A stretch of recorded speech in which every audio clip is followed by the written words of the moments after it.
Hi, I'm Jessie Keith from Sungrow Horticulture, and today I'm going to create a succulent fairy garden for my daughters to enjoy. And it's going to be planted up with a beautiful selection of cacti and succulents from Mountain Crest Gardens. And I should say that these are tender succulents, so I'm going to keep this outdoors during the summertime and bring it inside as a beautiful decorative garden to enjoy in a sunny spot during the winter. And I have here my Black Gold Cactus mix, which is our top mix for cacti and succulents.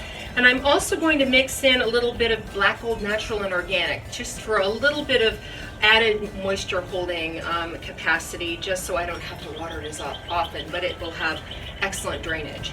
And then I have my little figurines, my fairy figurines, some decorative mosses and stones. So I'm going to put this beautiful garden together, so let's get started. So before we get started, I wanted to talk a little bit about the plants I'm planting, because I very carefully chose succulents that I knew would stay very, very small from Mountain Crest Gardens. And so first of all, I chose two dwarf aloes, so they'll stay small but become a bit wider rather. And they'll develop candles of beautiful orange bell-shaped flowers, especially if you bring them outside in the summer and take them in the winter. So I have two of those.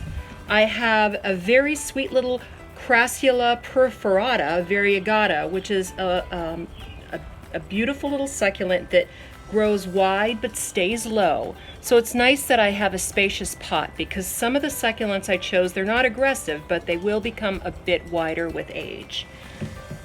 Then I chose one of my favorite plants. I love Haworthias, and I chose this one specifically because it has, if you can see, these little clear spots at the leaf tips where you can see inside the leaf, and they're called windows.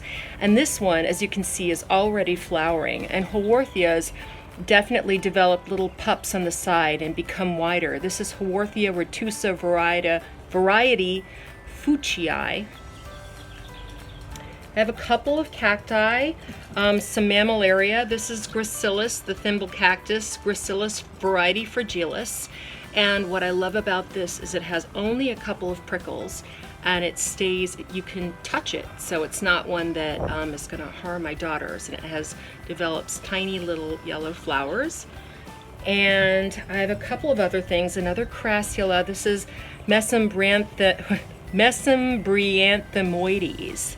But it's another one. It has an airier look, but kind of fuzzy leaves, very, very cute, and so on. Another little cactus that's not prickly. So these are my plants, and you can see some of the figurines I chose I thought were really cute. My daughters like pink, so it was kind of to make them happy. So let's get started with this planting.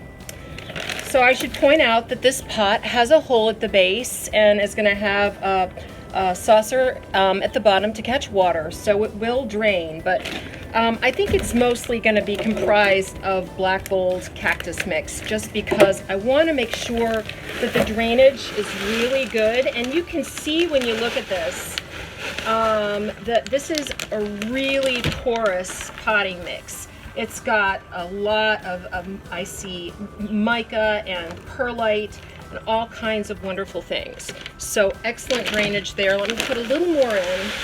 You know, tack with it. I'm going to put the whole bag in. And then I'm going to also add just a bit of my, sorry, I didn't mean to move that. Natural and organic. And the combination of the two will just be about perfect for my garden, and I'm going to mix those. You can see, yeah, excellent drainage there. And then I'm going to smooth this out and get ready to plant. So now I'm going to place out my plants, and I want to have a little walkway that's kind of winding through.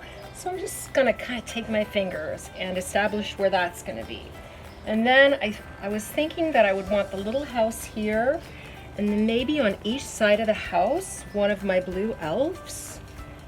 And then I had thought, this is gonna form a nice little tidy bunch that will stay relatively low. And from there, I can put on this side my little swinging fairy. and maybe a little fence to give it some structure. And then I was thinking my cute little Haworthia could go here. I would put my Crassula mesembranthomoides there. Who wants to say that?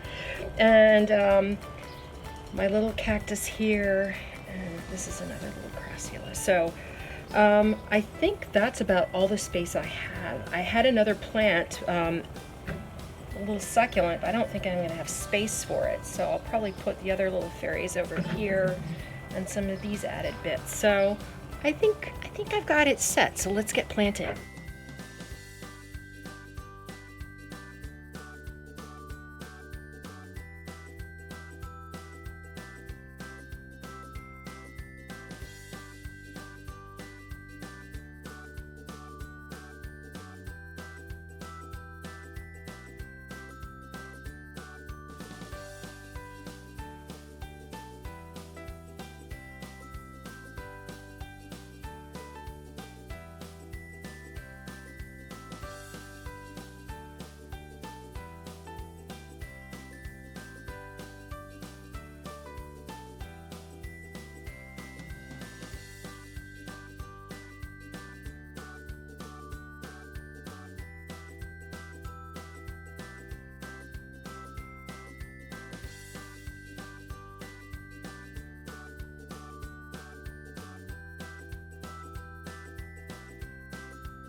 So that's all there is to it.